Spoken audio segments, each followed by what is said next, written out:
안녕하세요. 유니크 성형외과 이세빈 원장입니다. 코 수술의 종류는 굉장히 많죠. 성형외과 홈페이지에 접속해보면 코 성형 유형의 정보량에 압도돼 보신 기억이 있을 거예요.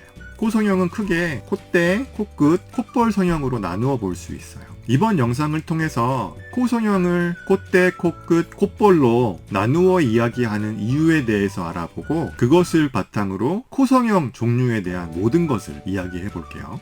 코 수술을 콧대, 코끝, 콧볼 성형으로 나누는 이유는 각각 독립적으로 시행되어야 하는 수술들이기 때문이에요. 콧대 수술과 코끝 수술을 각각 따로 해야 되는 가장 큰 이유 중 하나는 재료의 차이인 거죠. 콧대에는 이 긴 공간을 대체할 만한 자가 조직을 구하기가 어려워요. 염증이나 감염, 이물 반응의 위험을 부담하고 부득이하게 이물질인 코 보형물을 사용하는 거죠. 하지만 코끝에 실리콘과 같은 이물질이 삽입이 되었을 때는 코끝이 빨개지고 코끝이 돌출되어 나올 가능성이 너무 높기 때문에 코끝에서만큼은 반드시 자가조직을 이용해서 수술을 해야 되는 거죠. 콧대 성형과 코끝 성형은 따로따로 각각 이루어져야 돼요. 콧볼 축소를 나누는 이유는 수술의 목적이 완전히 다르기 때문이에요. 동양인의 콧대와 코끝은 대체적으로 낮고 작기 때문에 보형물과 자가조직을 이식해 주어서 크게 해주는 확대 수술을 하게 되는 거죠. 그에 비해 콧볼은 대부분의 동양인에 있어서 상대적으로 넓어요. 콧볼의 폭을 줄여주는 축소 수술을 해야 되는 거예요.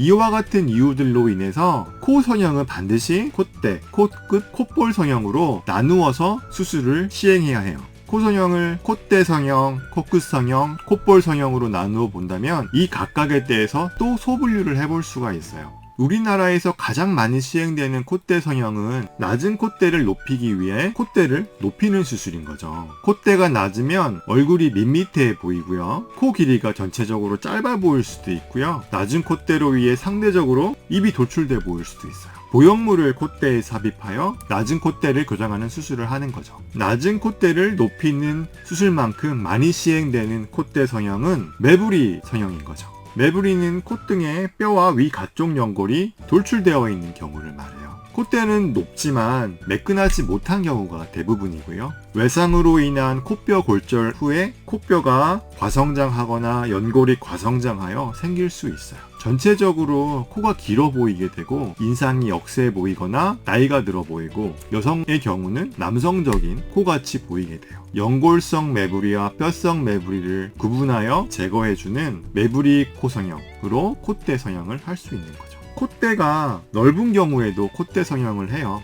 콧등이 넓고 두꺼워서 코가 퍼져 보이는 경우가 있어요. 콧등이 넓으면 상대적으로 낮아 보이고 뭉툭해 보여요. 코가 얼굴의 비례와 맞지 않게 너무 커 보일 수 있어요. 콧대의 절골을 통해서 넓은 콧대를 교정할 수 있는 거죠. 동양인의 코끝은 대부분 낮고 복코, 주먹코예요. 코끝 성형 중에 낮은 코끝 교정, 복코 교정이 가장 많이 시행이 되죠. 코끝 모양이 예쁘지 않고 코끝이 콧대에 비해 처지고 코끝이 뭉툭하고 코끝이 납작하며 연조족이 두꺼운 경우에 시행하여 이들을 다 교정할 수 있어요. 세심한 연골 제거, 연골 묶어주기, 비주 지지대, 엉기 이식, 방패 이식 등의 연골 이식을 통해서 낮은 코끝과 복코를 교정할 수 있는 거죠.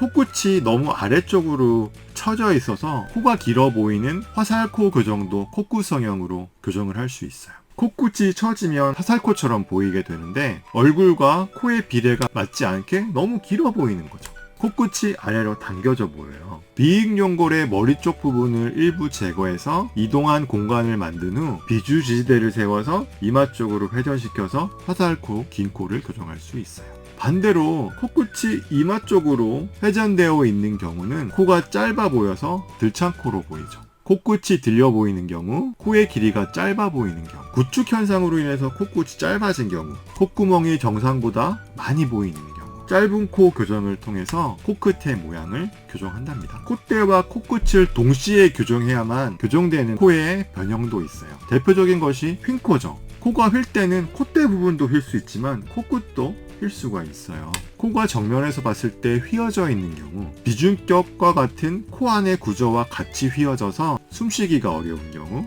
외상으로 인해서 코뼈와 비중격 등의 구조물이 골절이 되어서 코가 변형이 된 경우, 코끝과 콧구멍이 비뚤어진 경우는 휜 코 교정을 통해서 교정을 할 수가 있는 거죠. 콧볼 축소는 콧볼의 폭이 넓어서 코가 뭉툭해 보이는 경우, 콧볼의 폭이 얼굴의 폭과 조화가 되지 않는 경우, 넓은 콧볼로 인해서 콧구멍이 너무 커 보이는 경우 시행할 수 있어요. 콧볼 축소는 줄이는 수술이기 때문에 무엇을 넣어주는 것이 아니라 기존의 피부를 쐐기 모양으로 절제해서 제거한 후 봉합하여 콧볼을 줄여주는 거죠. 코 수술을 콧대, 콧끝, 콧볼로 크게 나누어 보면 나머지 수술명은 이 세 가지 성형의 소분류라고 생각하시면 조금 더 이해하시기 편할 거예요. 생각보다 코 성형 종류를 모두 파악하는 것이 어렵지는 않나요? 본인의 콧대, 코끝, 콧볼 중 어느 부위의 교정을 원하는지 먼저 생각하시고 그 부위가 어떻게 교정되었는지를 결정하시면 받아야 하는 코 수술이 결정이 되는 거죠. 구독과 좋아요는 사랑이래요. 저의 이야기가 도움이 되셨다면 구독과 좋아요, 알림까지 꼭 눌러주세요. 유니크 이박사 이재빈이었습니다. 감사합니다. 안녕.